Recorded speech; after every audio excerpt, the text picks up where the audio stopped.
Muy buenas tardes a todos. Es un verdadero gusto que estén aquí hoy presentes en este webinar, ¿no? Que esperemos que sea de mucho aprendizaje, que lo disfrutemos todos y sobre todo, pues que aprendamos, ¿no? Aprendamos con dos grandes expertos que tenemos el día de hoy. El tema que vamos a traer en conjunto Zamorano con SPAE y SPOL, ¿verdad? Dentro del marco de este programa internacional de agronegocios es por qué el agro es un buen negocio, ¿no? ¿Por qué siempre el agro es un buen negocio? Entonces hoy nos acompañan el profesor Alex Godoy. El profesor Alex Godoy es un profesor del Departamento de Agronegocios de Zamorano. Él tiene su formación es administrador de empresas, también tiene una formación de posgrado en la Universidad Pontificia Católica de Chile y hizo un MBA en conjunto con el Instituto de Empresas de Madrid, ¿verdad? El profesor Godoy tiene muchísima experiencia, más de 20 años trabajando en el sector agrícola, sobre todo en la parte comercial, ¿no? Él ha liderado empresas de desarrollo, pues, de mercados, sobre todo a nivel de exportación, y pues es un profesor, pues, que junta pues todo ese background académico con toda la parte profesional también de la práctica, ¿no? Además es un empresario del agro y pues está aquí pues para compartir con ustedes su conocimiento y sobre el tema, ¿verdad? Muchas gracias, profesor Godoy, pues por atender.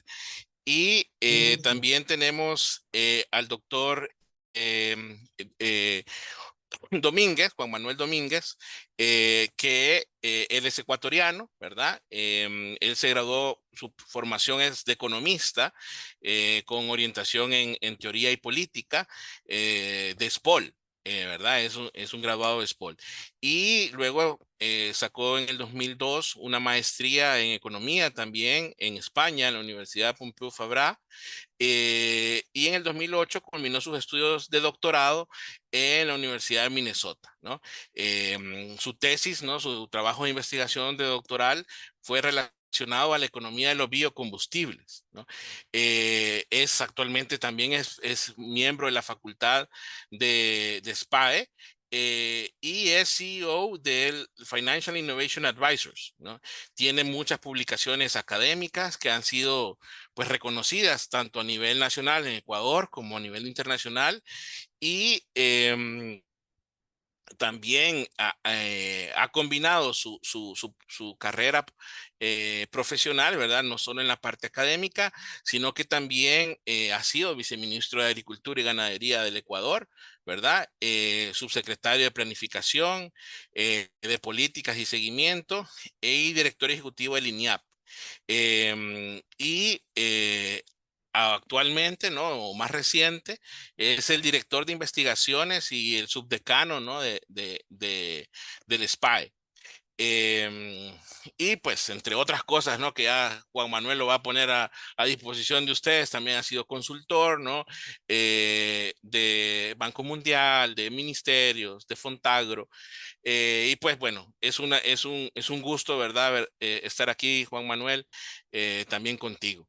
Entonces, jóvenes, pues muchas gracias por atender. Solo les recuerdo que hay una casilla para preguntas, ¿no? Así que en cualquier momento que ustedes sientan pueden escribir las preguntas y al final, pues, vamos a tener un espacio, ¿no? De poderlas transmitir a nuestros panelistas y pues que las puedan contestar. Así que siéntanse pues en esa libertad de poderlas escribir en cualquier momento, ¿no? Y si acaso, obviamente, el tiempo no nos da, pues las preguntas van a ser pasadas a los panelistas para que en su momento pues podamos hacer el seguimiento, ¿no? Con las respuestas que ustedes ameritan.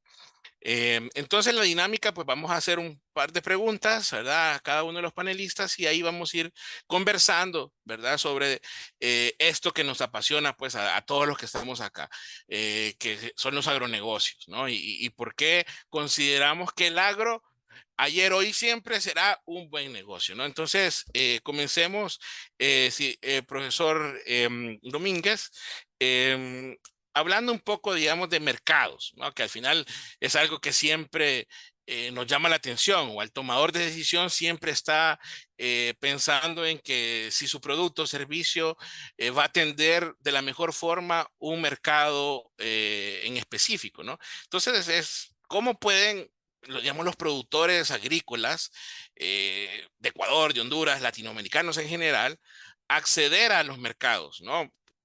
Regionales, internacionales, y qué estrategias usted cree que deberían o qué les puede recomendar para que mejoren su posición competitiva, ¿no? En estos mercados, ¿no? Que puede ser de interés inmediato de los tomadores de decisión.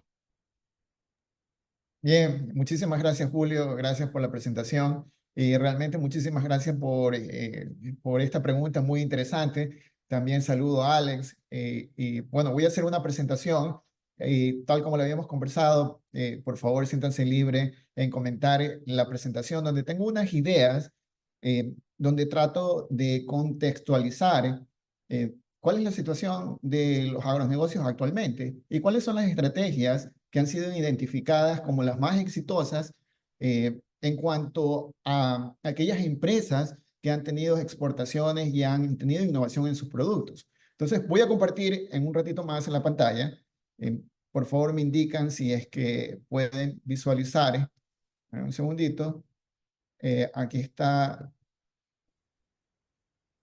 eh, ¿Se puede ver la presentación? ¿Me indican, por favor? Sí, Ok. todavía no como presentación, pero sí, ahí, ahora sí, excelente. Bien, perfecto. Entonces, voy a hacer, como les dije hace un momentito, voy a poner en contexto, ¿no? Vean un ratito que siempre tengo problemas con buscando la herramienta bueno, estaba tratando de mover la pantallita de Zoom para poder también revisar lo que escribí acá. Pero bueno, los conflictos comerciales, ¿no? Voy a arrancar por conflictos comerciales porque es un poco de poner en contexto, ¿no? Ustedes van a ver hacia dónde voy, cuál es la idea que quiero dejar en la mente de cada uno de nosotros posicionados y sobre todo para la reflexión. Entonces, ¿cuáles son los últimos conflictos comerciales que hemos vivido? No están en orden, evidentemente, pandemia COVID-19 interrumpió las cadenas de suministro, las actividades productivas, en fin, ustedes conocen todo lo que sucedió. Aquí nada más que cito una cifra. Entre enero y mayo de ese año cayó el volumen de comercio en 17.7%, lo cual es bastante. Ustedes conocen el resto de la historia, no quiero citar en detalles, ¿no? Luego tenemos un bloqueo del canal de Suez, ¿no? Es un canal que conecta el mar Mediterráneo, el mar Rojo, es la principal ruta de comercio entre Asia y Europa. Representa el 10% del comercio a nivel mundial en el 2020 y cruzaron más de 19.000 barcos.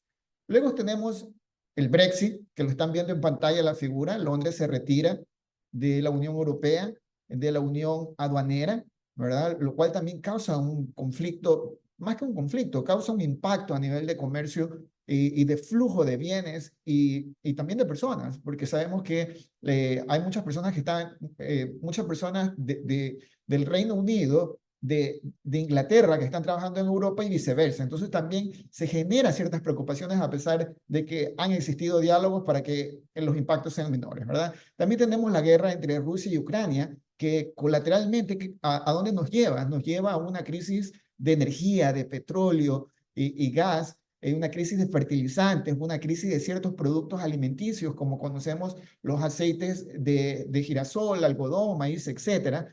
En fin, se perturban las cadenas más importantes a nivel mundial, ¿no? Entonces, aquí un poco los gráficos, ahí pueden ver el Evergreen que está atravesando el canal de Suez. Y luego hay un pensamiento que quiero traer añadido a estos conflictos comerciales. Hace mucho tiempo, ¿verdad? En la década de los 70, 60, 70, se hablaba que la transformación estructural de una economía, ¿verdad? No se miraba al agro, pues, como una transformación estructural a la economía, se miraba la manufactura. ¿Y cuáles eran las principales ideas acerca de la manufactura como ese vehículo de transformación estructural? Recordemos que en una economía podemos tener los tres sectores: agricultura, manufactura y servicios. Y básicamente la estrategia de ellos era ubicarnos a las economías, sobre todo latinoamericanas, más en una transformación industrial, ¿verdad? Tener que la manufactura tenga un mayor peso. ¿Y por qué se pensaba de esta forma? Se lo pensaba así porque se pensaba en movilizar a los trabajadores de sectores de baja productividad hacia los sectores de alta productividad. Y obviamente se consideraba el sector de baja productividad al sector agrícola, que ya vamos a demostrar que es todo lo contrario. También se pensaba que la manufactura era un vehículo para esa transformación estructural, como lo dije anteriormente. ¿Por qué? Porque generaba empleo de mano de obra no calificada, porque los productos eran exportables, porque no había una limitación en el mercado interno, porque, como se decía anteriormente, todos estos productos se podrían exportar, por lo tanto, la cantidad de personas que existen en el mercado local no era tan importante, porque había un comercio a nivel internacional. Roderick, ahora, en este momento, en el 2015, plantea que se está dando una desindustrialización prematura. ¿Y por qué? Porque la participación que tiene la manufactura en el Producto Interno Bruto y en la creación de la mano de obra ha alcanzado niveles máximos que ahora son niveles menores de los que se alcanzaban anteriormente. En ese contexto, ¿qué sucede con la agricultura? Pues bien, la agricultura ahora corresponde, en principio se lo piensa la agricultura todavía como un sector de escasa de escasa tecnología, rezagado en términos de innovación, que no nos permite tener buenos ingresos para la población. Sin embargo, nosotros en la práctica estamos viendo que conviven dos tipos de agricultura. Una agricultura de subsistencia, sí, ¿verdad? Pero también convive una agricultura que es como una especie de granja tecnológica, donde por cada píxel de tierra ustedes pueden hacer una optimización del agua, del suelo, de la fertilización, de los pesticidas, de tal manera que se consigue una máxima productividad, utilizando tecnología como drones, imágenes satelitales, identificando comportamientos en estas plantaciones, de tal manera que se puede conseguir altas productividades. Por lo tanto, como estamos viendo anteriormente, cuando hubo una disrupción de las cadenas de suministro, se está pensando en los términos de globalización y regionalización. Entonces, la regionalización o las cadenas de valor globales o regionales podrían ser una estrategia para mantener al agro mucho más competitivo. ¿Okay? Luego, cuando me pregunta Julio, ¿cuáles son las estrategias? Y ya llegando ya a la parte microeconómica, ya a la parte de los agronegocios, yo voy a poner dos imágenes que quizás para nosotros como ecuatorianos son muy conocidas. Quizás ustedes lo pudieron haber visto en algunos mercados, ¿verdad? Yo de hecho Kiwa lo encontré en Estados Unidos y estas dos marcas son ecuatorianas, las puse como ejemplo porque estoy seguro que Alex nos va a compartir algunos casos exitosos de Centroamérica. ¿Y por qué son exitosos estos dos casos? Pacari, chocolate, gourmet y Kiwa, papas, ¿verdad? Aún no voy a decir toda la historia, pero voy a contar en general cuáles son las estrategias de esos casos exitosos. Primero, aprovechamiento de la contraestación puede ser una estrategia.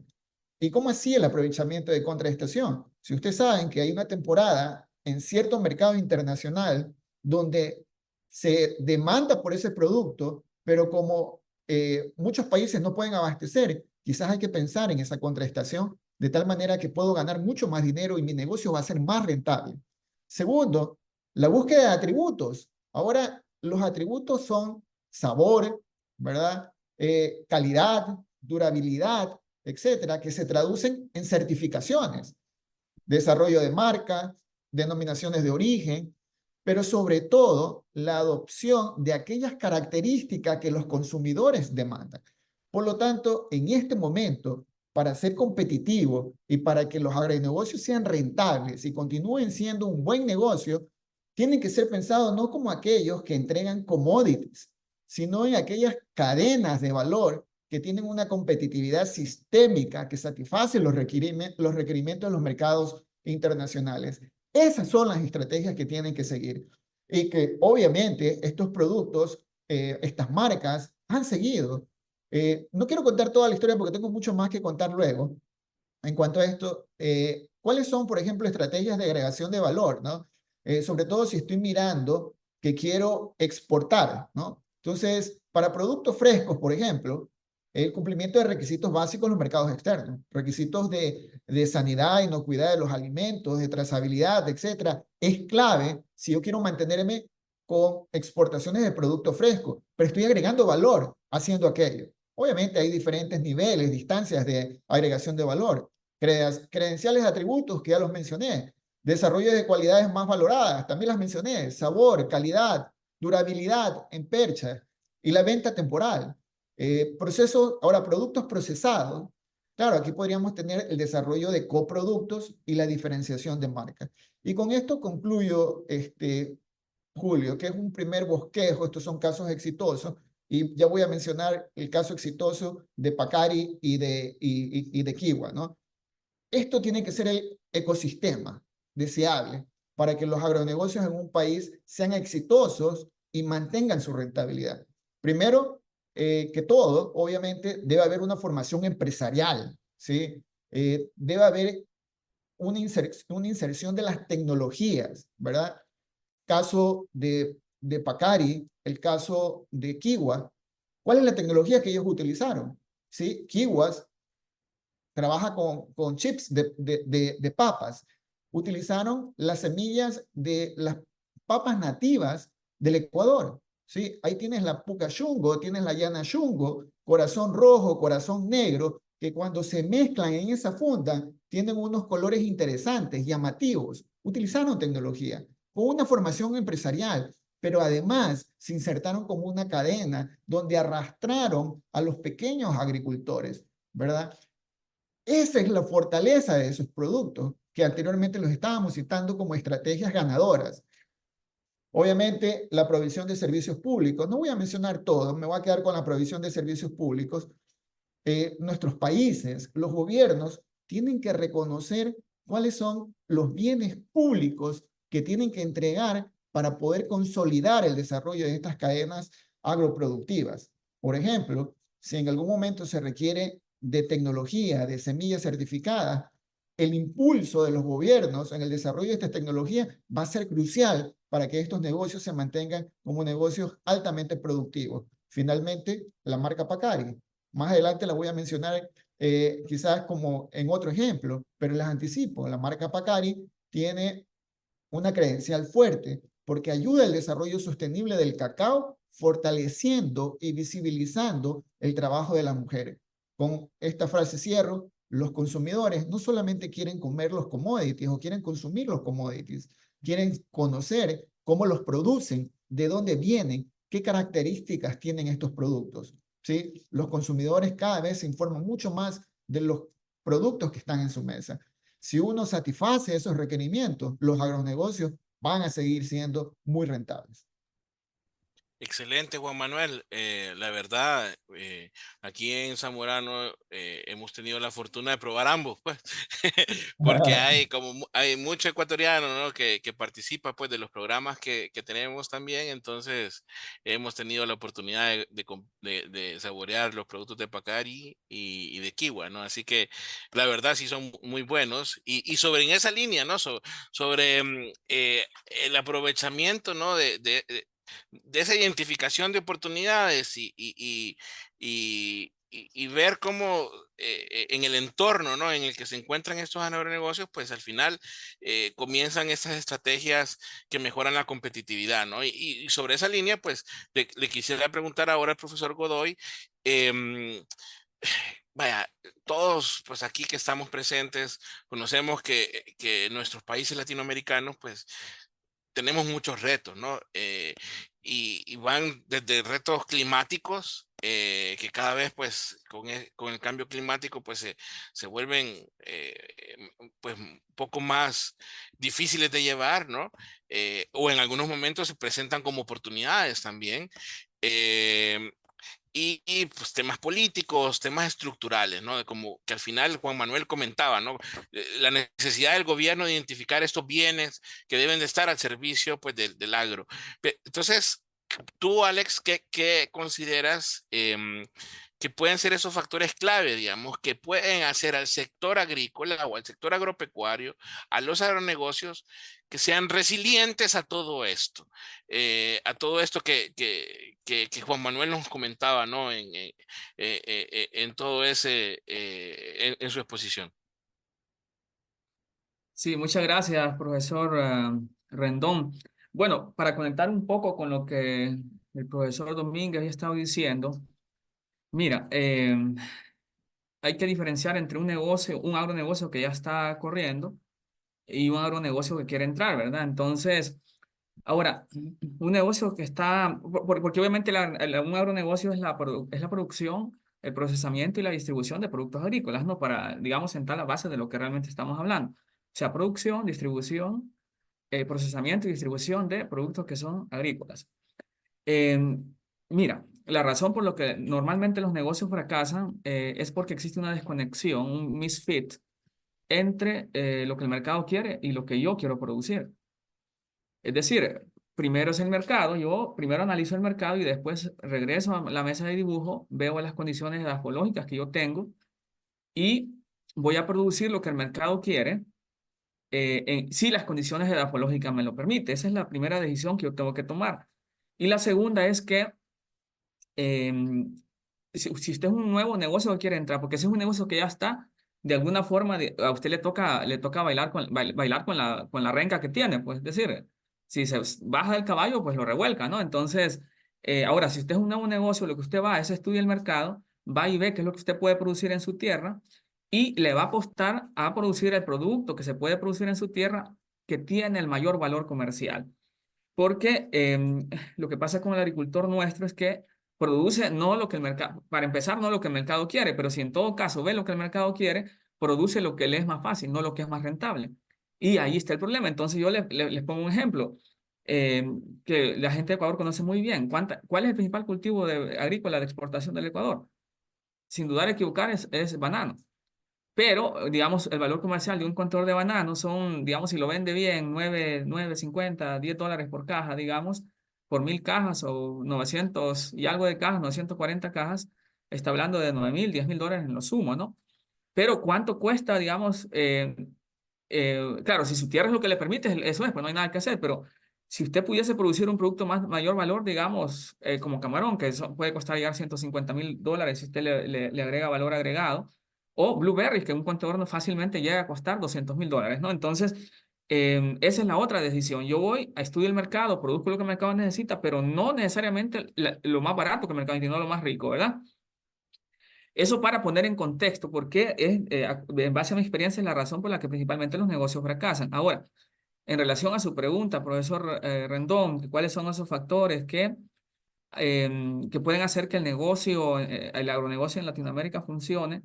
Pues mire, lo primero es eso, el mercado, ¿verdad? Lo segundo es que eh, la agricultura es global, lo queramos o no, la agricultura es global. Vamos a competir, si yo estoy en Ecuador, yo igual tengo que competir con gente que produce en China o gente que produce en Egipto o gente que produce en Portugal.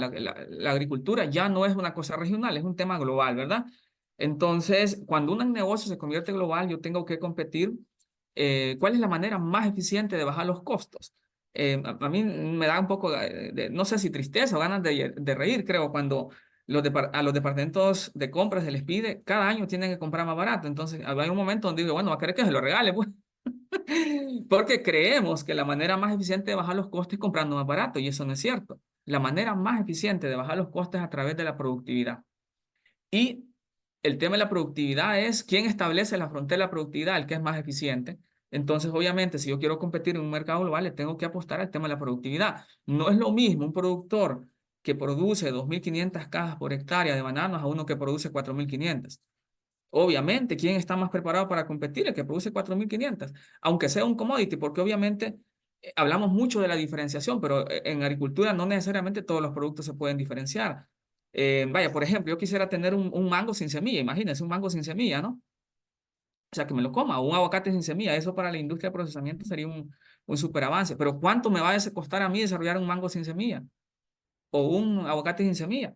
O sea, ustedes saben que el desarrollo de nuevas variedades o nuevos híbridos o lo que sea, digamos, como puede tardar un año, puede tardar 20 o no lo puedo desarrollar nunca. Entonces, digamos, no es cierto que hay cierto que los productos los puedo diferenciar tan rápido, porque la diferenciación no es un tema de empaque tampoco, ¿verdad? O sea, es más que eso.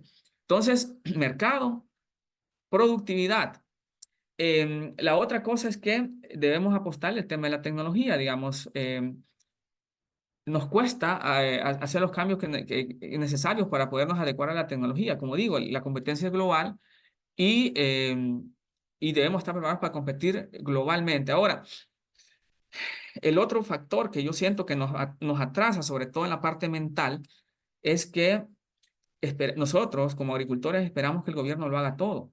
O creemos que el gobierno tiene la obligación de hacerlo, y la verdad que el gobierno no tiene la obligación de hacerlo. Sí, ¿dónde tiene la obligación el gobierno de hacer? ¿Qué cosas el gobierno sí debería hacer? Es el tema de infraestructura, digamos, tener buenos puertos, buenos aeropuertos, buenas carreteras, buen sistema de energía, buena conectividad a Internet, si usted quiere, ¿no?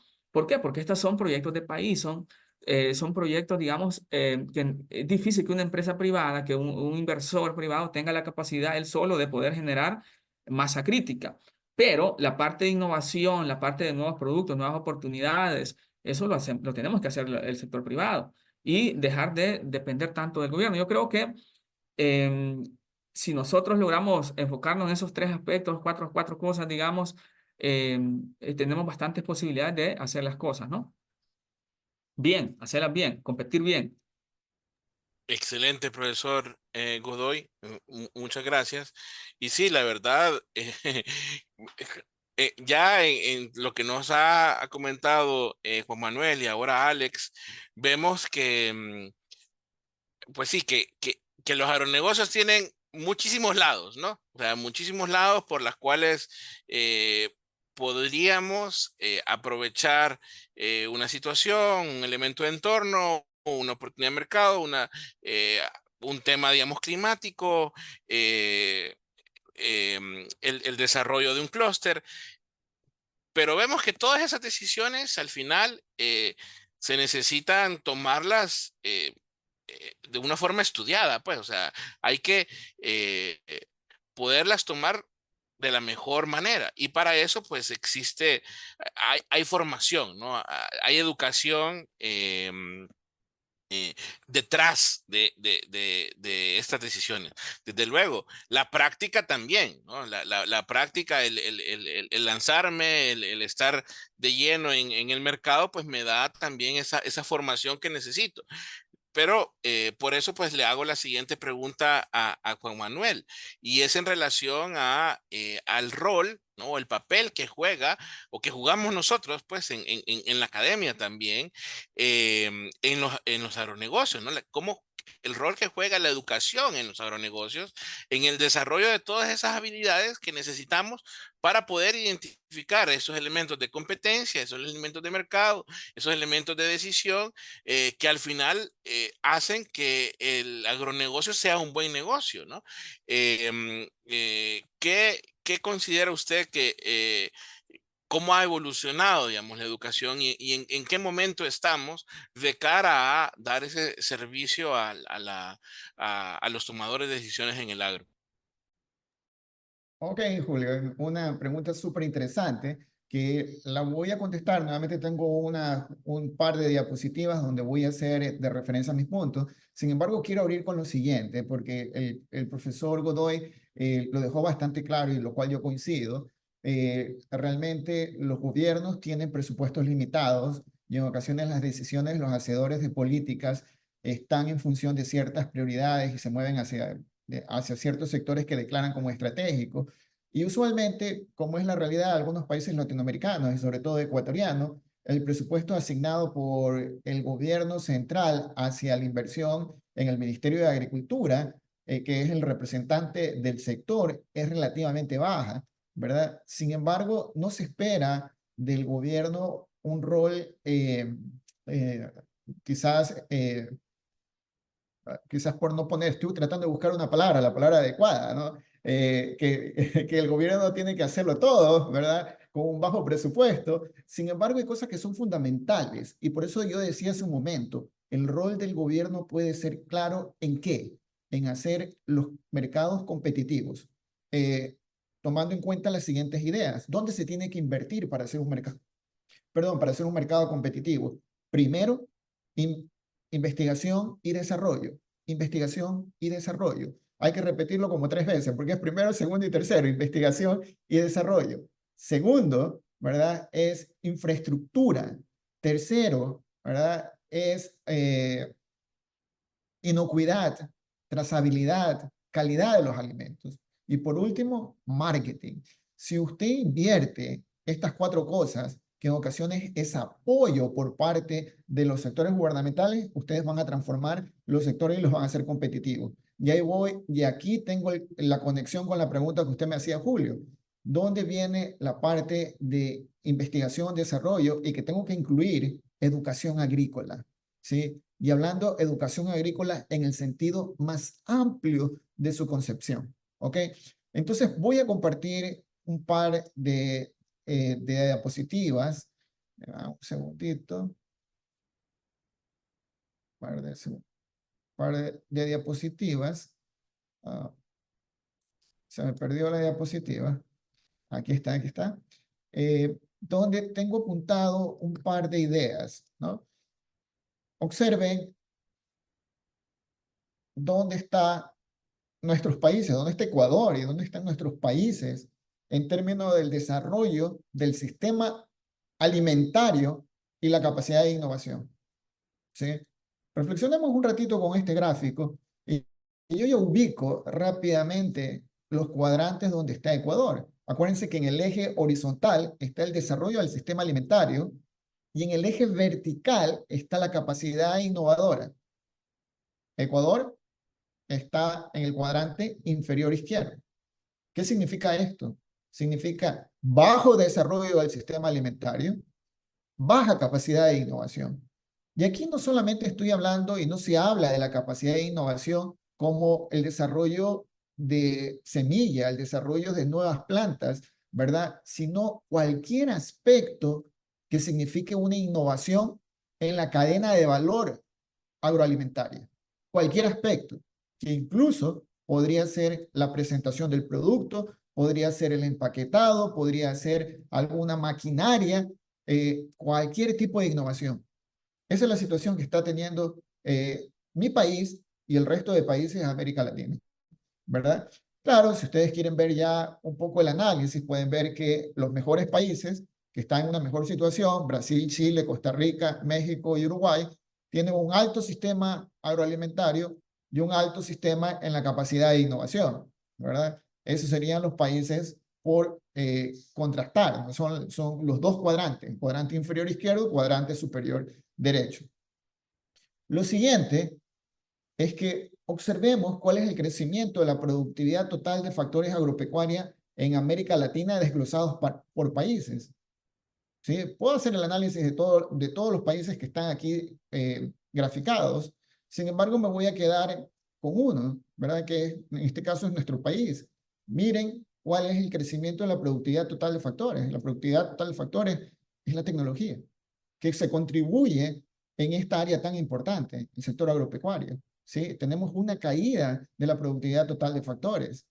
Vemos que los países que habíamos mencionado, que estaban en una mejor situación o una situación mediana, tienen una mayor capacidad de generar ese tipo de tecnología. Ahora, ¿quién genera esta tecnología? Pues son los investigadores, ¿verdad? Pero no solamente son los investigadores que tienen título de doctorado, también la investigación que se promueve en estos centros es parte de las necesidades de los agronegocios, ¿verdad?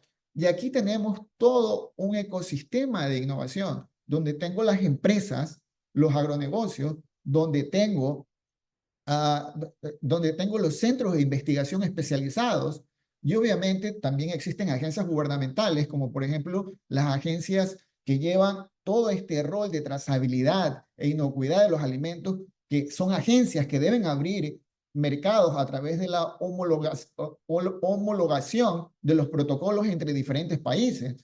Esa es una forma de abrir mercados. Por lo tanto, cuando este ecosistema está funcionando, los resultados son la diapositiva anterior. Sistemas alimentarios fuertes con capacidad de innovación fuertes. Contestando su pregunta, si uno comienza a reflexionar, ¿cuántas personas especializadas en agronegocios, cuántos científicos especializados en el agro se requieren para resolver los problemas que actualmente estamos viviendo en América Latina para poder responder a las necesidades de mercado? Definitivamente estamos en déficit. Y si estamos en déficit de ese personal especializado en agronegocios, significa que la educación en nuestros países todavía sigue siendo muy rentable. Por lo tanto, conseguir una maestría en agronegocios, conseguir una maestría en ingeniería genética es sumamente rentable en nuestros países. ¿Por qué? Por las cifras que acabo de mencionar, porque aún tenemos sistemas agroalimentarios débiles en función de la comparación que estoy haciendo con otras economías, de tal manera que hay un espacio todavía muy fuerte donde la contribución de la educación, la investigación y el desarrollo de productos para fortalecer estos agronegocios es viable y es viable de manera rentable. Entonces, la educación, la investigación y el desarrollo de tecnología van a ser el componente número uno, va a ser el motor más importante para el desarrollo y el éxito de estos agronegocios. Con esto lo dejo ahí para la discusión y para la reflexión, Julio. Sí, realmente interesante el approach, ¿no? De que el espacio, ¿no? Usted comenzaba, ¿no? Un poco de las condiciones, cómo se ve el sector, ¿no? Y siempre es un sector que se ve de alguna forma rezagado o que no es rentable, o sea, está esa concepción, pero después miramos y claramente, pues, cómo realmente sí hay oportunidad, ¿no? Para el desarrollo profesional y por otro lado estamos viendo toda la oportunidad que hay justamente para el desarrollo del negocio como tal. Entonces, es una suerte, digamos, de conjugar esas dos oportunidades que hay, porque tal vez algunas otras industrias pues puedan tener, o sea, se han visto, digamos, estancadas de verdad, porque no, o porque la tecnología cambió, o porque los intereses, digamos, comunes cambiaron también, entonces rezagado. Pero en el agro vemos que no, y usted lo muestra y más en nuestros países, ¿no? Y sobre eso, pues le pregunto pues al profesor Godoy, siempre les recuerdo a los participantes pues de hacer sus preguntas, ¿verdad? Porque estamos llegando pues a la etapa final y así podemos transmitir las preguntas a nuestros panelistas. Profesor Godoy, ya vemos estas oportunidades, ¿no? O estos retos también. ¿Cuáles considera usted que son los principales desafíos, ¿no? Que ahora, viendo este entorno, van a enfrentar o enfrentan los productores agrícolas en Latinoamérica? Eh, y sobre todo, ¿cómo se pueden convertir en oportunidad? Pues, o sea, porque al final es lo que estamos viendo acá, cómo estos se convierten en una oportunidad de negocio, ¿no? Sí, bueno, de hecho, yo creo que esa es la manera correcta de verlo. Todos los desafíos son oportunidades, depende de usted cómo lo enfrenta. Sí, bueno, aquí sí voy a usar algunas imágenes que tengo para ilustrar un poco. Solo me permiten un segundito. Este, mire, ¿cuál es la principal oportunidad que tenemos? Y esto, digamos, es de dominio público. No estoy diciendo nada que posiblemente ustedes no hayan escuchado. Pero el tema es que tenemos más gente en el mundo, ¿no? Va a haber más gente en términos absolutos, porque obviamente, digamos, o sea, 10.9 billions al 2100 aquí, pero obviamente la población está creciendo menos, ¿verdad? Entonces va a haber más gente y a la gente va a tener que comer, sí o sí. Entonces, eso siempre es una oportunidad porque el tamaño del mercado va a crecer. Eso es lo primero, ¿verdad? Esa es la primera oportunidad que gente, consumidores, vamos a tener. Nos preocuparíamos si dejáramos de crecer, digamos, y fuéramos a tener menos gente. ¿cuál es la siguiente oportunidad? Digamos, la siguiente oportunidad, y normalmente esto casi no lo vemos, es que, miren, esta gráfica, la primera vez que yo la vi realmente me impactó porque yo no era muy consciente de esto. Imagínense que al día 48.742 personas mueren de enfermedades relacionadas con enfermedades cardiovasculares. O sea, si esto fuera una guerra, o sea, no mueren 50.000 personas, digamos, al día en la peor guerra que tengamos, digamos, ninguna. Entonces, y todos sabemos que en la mayoría de los casos estas enfermedades no son enfermedades hereditarias, sino que son enfermedades relacionadas con la forma que nos alimentamos, ¿verdad? Entonces, esa es la segunda oportunidad, que o sea, la gente cada día está más consciente y va a tender a consumir productos más saludables, que tienen que ver con la producción agrícola de frutas y vegetales o alimentos de otro tipo que sean también saludables. Entonces, esa es una gran oportunidad. Vamos a tener más gente, pero también nos vamos a, la gente está siendo más consciente que eh, lo que comemos es lo que nos hace vivir más o que nos hace estar enfermos. Y ese es un hecho, o sea, no lo estoy diciendo, es un hecho científico. La siguiente oportunidad es esto. Fíjese que todavía, miren, esta es una gráfica, digamos, que muestra cómo están compuestas las calorías, digamos, los cereales son los azules, el azúcar es el celeste, el sugar es el orange, como el naranja, los aceites vegetales es el rojito, la carne es lo verde y el dairy, la leche, los lácteos es lo gris. Y otros, bueno, ese pedacito que está ahí, ¿no? Lo gris. Entonces todavía la dieta en general del mundo está basada en maíz y en granos y maíz, frijoles, ese tipo de cosas, tubérculos, ¿no? Pero hay muy poca ingesta de proteína y de, obviamente, frutas y vegetales. Entonces, ¿qué pasa con eso? Que como nos estamos dando cuenta, digamos, que la gente se enferma por lo que se alimenta, vamos a tener más gente y la gente es más consciente, entonces la dieta va a tener a evolucionar a lo largo del tiempo, en vez de que consumamos más granos, a consumir más frutas y vegetales y proteína saludable. O sea, huevos, lácteos, carne. Entonces, eso es una gran oportunidad, digamos, para el sector agrícola, pero de nuevo, tiene que haber una conexión en lo que yo puedo producir y el mercado, y dentro del mercado acostarle a lo que más valor comercial tiene. ¿Para qué? Para obviamente uno estar preparado ante los shocks, ¿verdad? Entonces, esas son las oportunidades. Ahora, vea, desde aquí lo menciono, el 2050 es probable ser 7.8 billions. Los consumidores desearán comer mejor que lo que comen ahora, la intensificación de la agricultura de precisión. Miren, esto es bien importante. La agricultura va a dejar de ser em, esa agricultura que contener la tierra era suficiente, ¿verdad? Entonces va a llegar a ser va a ser una agricultura de alta tecnología, porque el cambio climático no es un chiste, el cambio climático es real. Em, Vean ustedes, hay shocks climáticos en diferentes partes del mundo, digamos, heladas en países que nunca había habido heladas o sequías en países que siempre había llovido. Y esto desde el punto de vista de las oportunidades significa que los supermercados y las grandes cadenas van a no querer depender de una sola fuente de suministro, sino que van a diversificar las diferentes fuentes de suministro. Entonces, digamos, Ecuador, que no compite mucho en las blueberries, que compite Perú o Chile son los líderes, México, digamos, hay gente, los supermercados están más interesados en poder desarrollar Ecuador como fuente alternativa.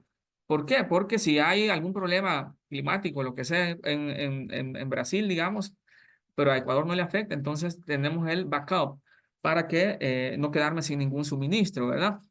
Aparte de los diferentes temas geopolíticos que podrían existir, como lo mencionaba el profesor Domínguez, eh, el COVID, digamos, un contenedor antes de la pandemia desde China hasta Transpacífico, digamos, desde China hasta la costa oeste de los Estados Unidos costaba $2.300, pero durante la pandemia llegó a costar hasta $15.000. Entonces, imagínese usted un productor que produce productos de bajo valor difícilmente va a poder competir versus un productor que produce productos de alto valor donde absorber un costo adicional de $13.500 no es, o sea, se puede hacer, ¿verdad? O los ataques de los Houthis en el Mar Rojo, que ha hecho que contenedores viniendo con uvas de India, en vez de tardar 20 días en tiempo de tránsito al Reino Unido, ahora tardan 40 días, ¿verdad? Entonces, todos estos shocks hacen que los compradores, los category managers, estén más abiertos a evaluar fuentes de suministros alternos que antes no, simplemente no les interesaba, digamos, ¿verdad? Entonces, todo eso son oportunidades, ¿verdad? Pero, ¿cuál va a ser el gran reto? Que vamos a tener que empezar a producir con alta tecnología, básicamente agricultura protegida, porque el clima va a ser muy variable, eso va a tender a ser en el futuro si no hacemos cambios significativos en la forma que manejamos el planeta. Más o menos así como es Perú, que ustedes saben que Perú, allá arriba en el desierto, prácticamente, como no llueve nunca, solo le metes agua desde la montaña, digamos, y puedes producir lo que quieras. Es un invernadero natural, digamos, pues. Pero para los demás no es tan así, porque si no producimos con agricultura protegida, pues obviamente vamos a estar sujetos a estos shocks. Y eso significa, digamos, que vamos a tener que hacer uso intensivo del smart farming para aumentar productividad, para estar más preparados para los shocks, para satisfacer las necesidades del consumidor, porque, por ejemplo, eh, yo digamos que soy amante del azúcar, a mí la fruta que es ácida no me gusta, pero digamos, las moras no me gustan así ácidas, pero si sacaran una mora que es dulcita, digamos, yo compro un montón de moras, digamos, entonces si tenemos la capacidad de modificar el gen de la acidez de la mora, entonces, y se la vendemos al consumidor, porque el negocio, al menos el negocio de la fruta es un negocio de sabor, ¿verdad? No es lo mismo comerse un melón que sabe un melón que sabe a banano rico a un melón que sabe a pepino, digamos. Entonces, ven, y eso se va a hacer obviamente con el smart farming. Entonces, esas son las oportunidades que yo visualizo. Bueno, digamos, el tema del aumento de la propiedad que viene por ahí de tecnología, el fit de eso entre el mercado, etcétera, ¿verdad? Entonces, ¿verdad? Digamos, el que yo no me pueda conectar con el mercado y entender lo que el mercado quiere, hace que mi producto termine botado, digamos, ahí. O de tal forma que ni siquiera lo puedo exportar porque ni siquiera los flexible costs, o sea, los costos variables puedo cubrir, ¿verdad? Entonces, ese conocimiento del mercado y la verdad que, digamos, ¿quiénes deberían, por qué uno saca un posgrado o algo en la universidad? Pues lo saca para tener red, para tener contactos y para tener un conocimiento fresco, digamos. Lo que Zamorano y lo que Spoil ofrecen es ese conocimiento fresco que te permite a vos decir, bueno, ¿cómo hago yo mi negocio rentable? ¿Cómo conecto con verdaderos decision takers de la industria, ¿verdad? Entonces, esa es la manera. Imagínense por dónde viene la otra oportunidad, también viene por el tema de la reducción del desperdicio. ¿Cuánto cree usted que es el margen que un supermercado busca, digamos, en cualquier línea que tenga? Alrededor del 50%. Es decir, si yo le vendo, no sé, un kilo de melón o de banano a $1 el kilo, él por lo menos lo va a vender a 1.50 o 1.75 para marginar por lo menos el 50%. ¿Por qué hace eso? Bueno, porque hacer productos agrícolas el desperdicio es bien alto, ¿no? O sea, se echa a perder mucho. Entonces, ¿dónde viene la oportunidad en poder reducir el desperdicio, ¿no? Eso va a aumentar la productividad y eso va a aumentar los márgenes y obviamente va a contribuir a un mundo más sostenible. Imagínense en papaya, por ejemplo, papaya es un producto, un buen negocio, pero tiene un gran problema. La vida en aquel de la papaya es demasiado corta. Entonces, si logramos desarrollar una enzima o que le permite extender la vida en aquel, ahí tenemos una oportunidad. O el caso de la guanábana, digamos, ¿verdad? Que la guanábana es un producto con un gran potencial comercial, pero con una vida en aquel demasiado corta. Usted la ve en el árbol y cuando acuesta está en el suelo. Entonces, ¿cómo puede usted exportar algo así, digamos? Es bastante retador, ¿verdad? Entonces, hay otra oportunidad, el tema de los residuos químicos, porque, como ya dije, eh, la gente muere porque o no se cuida o porque come mal, porque tiene un desbalance nutricional o porque simplemente consume veneno. En estudios que se han hecho en la Unión Europea sobre los té fríos que llevan limón, han detectado residuos químicos en el limón que se usa para las bebidas. Entonces, ¿a qué le vamos a apostar? A producir con la menor cantidad de residualidad posible, ¿no? Y eso es, por ejemplo, es algo que Zamorano tiene un centro de biológico acá, digamos, donde en los últimos 20 días del cultivo no se le aplica ningún sistémico, todo es biológico, ¿no? Para obviamente reducir la carga química y que estos productos sean más saludables. Esto, digamos, de los residuos químicos es una oportunidad, pero también es una barrera de entrada. También es una... ¿Por qué? Porque el que no pueda competir con esto simplemente no va a poder competir, ¿verdad? Eh, bueno, en términos de mercado, digamos, la gente ahora está más abierta a posibilidades. Normal, digamos, yo, no, a mí me gusta la carne de res un montón, pero hay gente que no, ¿verdad? Que le gusta la hamburguesa, pero no quiere carne de res en la hamburguesa. Entonces, buscan otro tipo de carne que no sea de origen animal, sino de origen vegetal. Entonces, también es una oportunidad. De hecho, hay empresas en los estados y otras en Europa que han ganado gran market share por tener hamburguesas veganas, ¿verdad? Eso, la automatización en la agricultura también, como la gente ahora no quiere trabajar en la agricultura, entonces vamos a tener que automatizar para elevar la productividad y obviamente para tener predecibilidad en los costos. Entonces, eso va a ser cada día más. Va a llegar un momento, digamos, donde muchos de los trabajos que ahora conocemos ya no van a ser hechos por humanos, sino por máquinas. Y obviamente ahí, digamos, el profesor Domínguez, que es economista, él sabe que vamos a tener una crisis social ahí porque va a haber gente que, o sea, la gente necesita dinero para vivir, pero no va a tener empleo. Entonces, seguramente vamos a tener que tener algún tipo de salario global para poderlos mantener. La ventaja es que vamos a ser muy productivos y al ser muy productivos, los productos van a ser relativamente baratos. Entonces, seguramente por ahí va a ir, porque obviamente cuando la gente ya no tiene que comer porque no tiene el dinero, es donde vienen las crisis sociales, ¿no? Así es como han caído presidentes, reyes y todo lo demás. Entonces, porque la gente, el instinto básico es sobrevivir. Entonces, eso, hay que conocer el mercado siempre, digamos, cómo van cambiando las tendencias, lo que antes fue, ahora no es. Si no, fíjense ustedes, yo, por ejemplo, ya no uso Google para hacer search, para hacer preguntas, ya no lo uso. Yo uso ChatGPT. ¿Por qué? Porque es más práctico, me contesta rápido, no tengo que perder horas revisando las posibles alternativas que tengo. Pero Google no se ha dado cuenta de eso, ¿va? Entonces, uno no puede desconectarse del mercado. Es más, ojalá que el día que usted muera esté conectado con el mercado.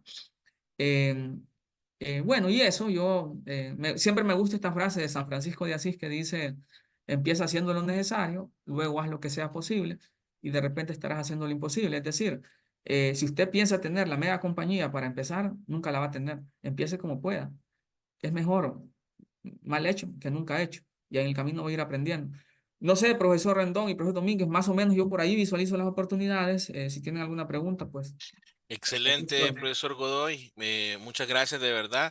Estamos pues en la recta final. Hay algunas preguntas en la caja de preguntas. Eh, tenemos poco tiempo, ¿verdad? Agradezco pues a los que han escrito, ¿verdad? A Oliver, a Diego, a Luis, a Brian, y agarro una, pues, digamos, dice Oliver, si el agro es tan buen negocio, ¿por qué los gobiernos limitan su inversión en investigación y desarrollo o en educación?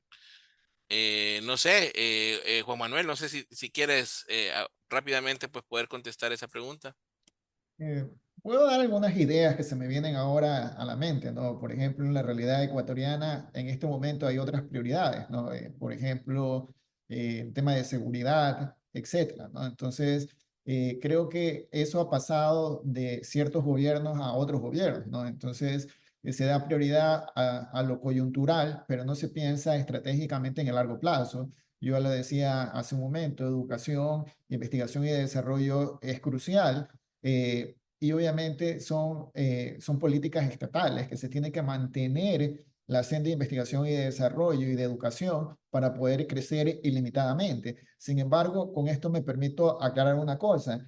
Yo también mencioné la cadena sistémica de una cadena, perdón, la competitividad sistémica de una cadena de valor agrícola. ¿Y a qué me refiero con eso?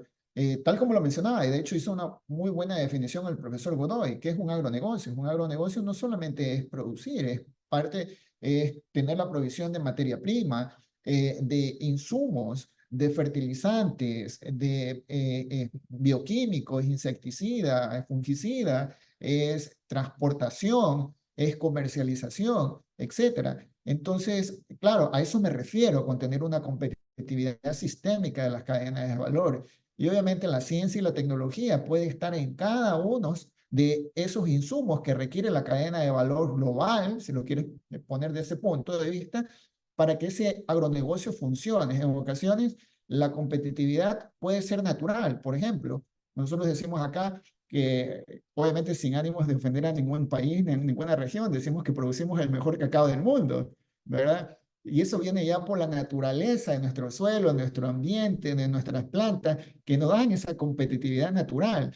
Pero además de esa competitividad natural, hay que ser eficientes en todos los otros aspectos para que ese chocolate, para que ese cacao se transforme en chocolate y ese chocolate esté en todos los mercados a nivel internacional. Entonces hay que ser eficientes en cada uno de los aspectos, en cada uno de los eslabones de esta cadena de valor. Por lo tanto, la investigación y desarrollo es fundamental. Sin embargo, la realidad y algo que en ocasiones no se puede explicar fundamentadamente es que es lo que menos invierten los países y en ocasiones como política de Estado, como lo expliqué anteriormente, se mira hacia eh, a un crecimiento mayor de la manufactura, a un crecimiento mayor de servicios, pero porque se dice que ese es el objetivo de esas economías, de esas naciones, ser un poco más industrializados o de servicios, pero ya lo hemos conversado aquí, el sector de agronegocios siempre va a ser fuerte en nuestras economías, siempre. Y vamos a estar aquí sentados en los próximos 10 o 20 años discutiendo que el sector de agronegocios es lo más importante para las economías, es el motor de desarrollo en estas economías. Y justamente, Juan Manuel, eso último que decías, si hacemos un repaso por la historia, ¿no? de países que se han desarrollado, es porque primeramente han desarrollado su agricultura. Y eso les ha dado paz, salvo algunas excepciones, ¿no? Siempre van a haber algunas excepciones, pero la mayor parte de los países han logrado esos estadios de desarrollo porque su agricultura ha desarrollado y los gobiernos han sabido invertir en su momento para que después puedan invertir en otros sectores, en otras áreas, ¿no? Entonces, definitivamente estamos en un sector que es de desarrollo, pues, para nuestras sociedades. Y tal vez una última pregunta, y se la hago al profesor Godoy, es de Brian. Brian pregunta, dice, respecto a que los agricultores tienden a producir lo más fácil en vez de lo más rentable, si se ha identificado si esta tendencia es principalmente determinada por temas relacionados a instituciones de un país o a la situación socioeconómica de los propios agricultores. Sí, no, la pregunta de Brian es buena en el sentido de que no se puede hacer una estatua de mármol de arcilla, ¿verdad? Es decir, si la gente está preocupada por comer, digamos, y no tiene más, o sea, va a sembrar maíz y frijoles porque es lo que naturalmente con la lluvia se va a producir. Pero aquí no estamos hablando, digamos, de economía de subsistencia, estamos hablando de la agricultura como negocio. Si es agricultura de subsistencia, digamos, es el Estado que tiene que garantizarlo porque, vamos a ver, lo que un Estado debe garantizar en un principio es, primero, es la seguridad alimentaria de su pueblo y después la seguridad nacional. Es decir, si un Estado no es capaz de proteger a su propia gente y tampoco alimentarla, ¿para qué existe el Estado? Esa es la realidad, ¿verdad? Entonces, una vez que la gente come, está bien nutrido y, todo, y lo demás despega, ¿verdad? Entonces, claro, si la gente no tiene que comer, va a sembrar lo que puede, ¿me entendés? Si no hay, no hay quien le eche la mano. Pero aquí, cuando yo me refiero al comentario eso de que debemos producir lo más rentable es cuando usted está en la agricultura y lo ve como un negocio.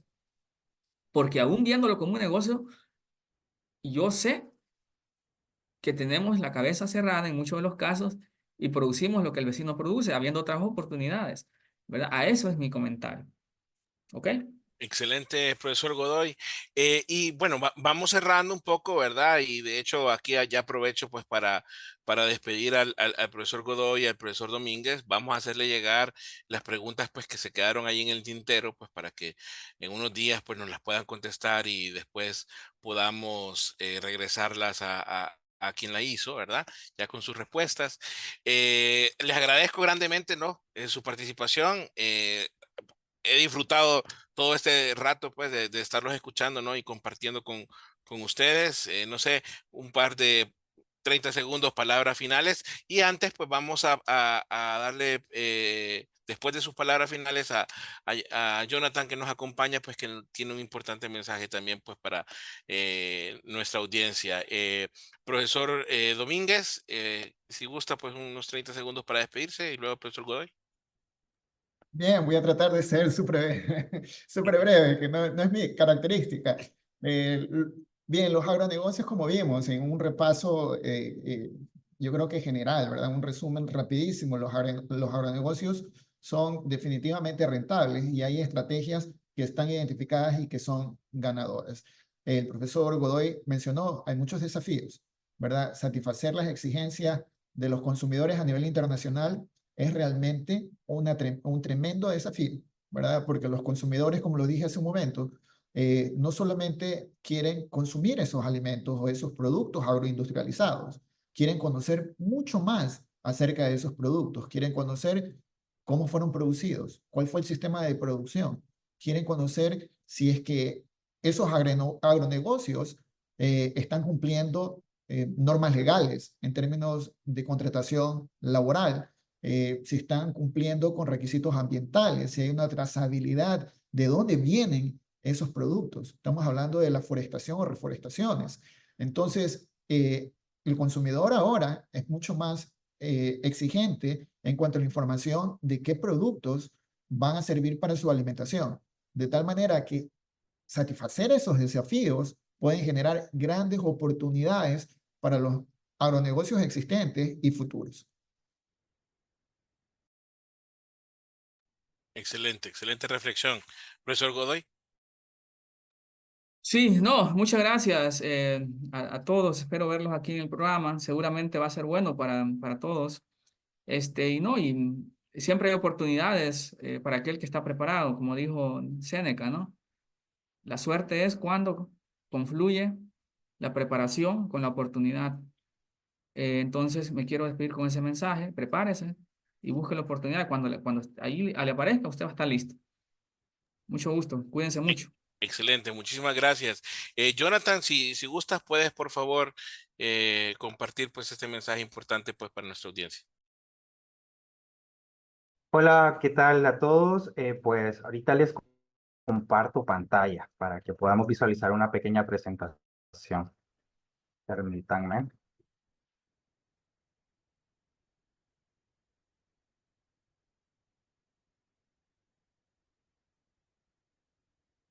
Ok, ya se puede visualizar, ¿cierto? Sí, listo. Sí, perfecto. Bueno, es un placer saludarles a cada una de las personas que se encuentran conectados. Es un placer para mí poderme dirigir a ustedes.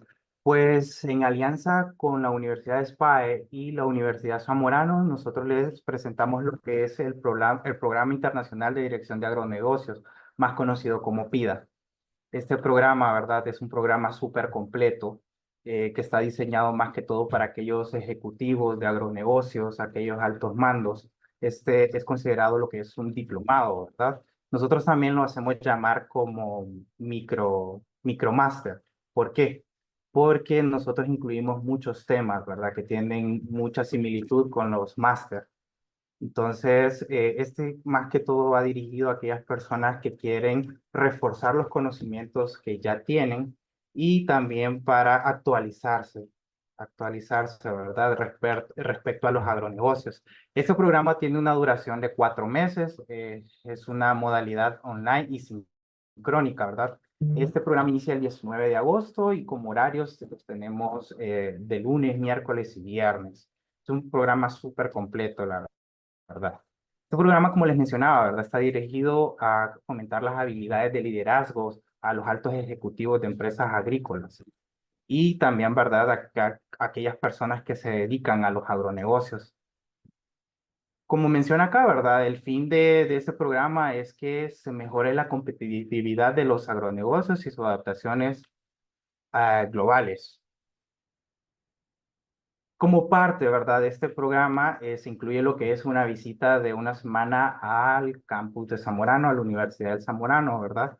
Donde se implementa una experiencia súper interesante para cada uno de los participantes, donde se ven lo que son las herramientas claves del Business Analytics, también estrategias de marketing. Hacemos también lo que es un recorrido guiado en las principales unidades del campus, ¿verdad? Zamorano se caracteriza por el aprender haciendo. Entonces, también nosotros le mostramos esa parte a todas las personas que vienen a nuestro campus. Y también, ¿verdad? Algo que es muy importante, el networking internacional, el poder conocer especialistas en el sector, personas que están capacitadas en ese sector. Y también incluimos lo que es una ceremonia de graduación. Aquí están lo que son los contactos, ¿verdad? De las personas que están realizando lo que es la venta de este programa. Jonathan Díaz, que soy yo, ¿verdad? Entonces, ahí está mi número, también les compartí en el grupo para que puedan escribirme y recibir un poco más de información respecto a precios, respecto también a promociones que tenemos. Toda persona que está participando en este webinar va a tener un descuento especial. Y créanme que es un descuento considerable, ¿verdad? Entonces, también tenemos a la ejecutiva de Ecuador, ¿verdad? Que es Carla Salas. Con cualquiera de nosotros ustedes se pueden abocar. Les invito, ¿verdad? Que se puedan unir a este programa, que es un programa súper innovador y créanme que le van a sacar muchísimo provecho. Muchísimas gracias, Julio. Excelente, Jonathan. Bueno, muchas gracias a todos, de verdad. Espero que hayan disfrutado tanto como yo este pequeño webinar, ¿verdad? Desde luego, es una pequeña muestra de dos docentes que participan en este programa internacional de dirección de agronegocios, ¿verdad? Y estamos muy contentos, pues, de iniciarlo, una segunda edición de este programa muy pronto, así que por favor abóquense a esos contactos que Jonathan les compartió y nuevamente muy agradecidos con su presencia y por favor sigan pendientes pues de las otras actividades que tenemos previo pues a este programa internacional. Muchísimas gracias y estamos siempre tanto en SPOL, SPAE como aquí en Zamorano pues a sus órdenes para cualquier consulta. Que tengan una feliz noche.